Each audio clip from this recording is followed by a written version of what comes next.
what are the, I mean, there are lots of different aspects, so maybe we can go through them one by one. What are the environmental risks? I mean, I know today that's a huge issue, right? Just the amount of pollution most of us live with, and people talk about this PM, the particle size of various sizes, and do all of those things play a role in So, neurodegenerative diseases? so environmental risks, I think there are two things. One is air pollution. So there's increasing work on air pollution. So in fact, the air pollution study started in Mexico, where I think this Lillian Calderon is the one who's actually done the work, where she started studying the role of air pollution on dogs. So dogs in Mexico City and dogs who lived outside Mexico City in less polluted areas. And she was able to demonstrate that dogs in the city who were in polluted areas had higher risk of neurodegeneration.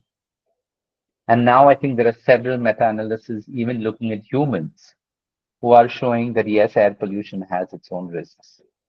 So I think it's difficult to quantify them, but I think we need more data. But yes, there is a factor on that one. But I mean, do we all have the luxury of moving to less air polluted cities? Doubtful. Yeah. So that I was think one aspect of pollution, right? You said there was a second one. microplastics, that's something we can change.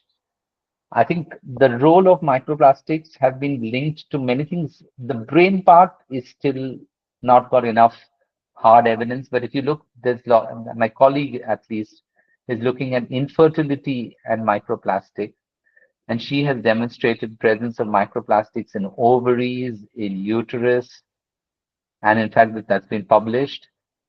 So I think we are learning more. There's also this microplastic has been found in brain tissue. Now it's not very clear whether it actually promotes neurodegeneration by causing more inflammation, but it should. I mean, anything foreign will cause inflammation at some point. And microplastic is coming from all this takeaway food in not so thick plastic containers, in the PET bottles that we continuously drink water and cola from.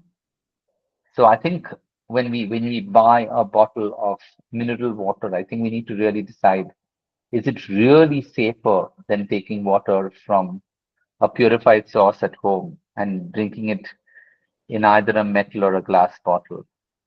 Yeah.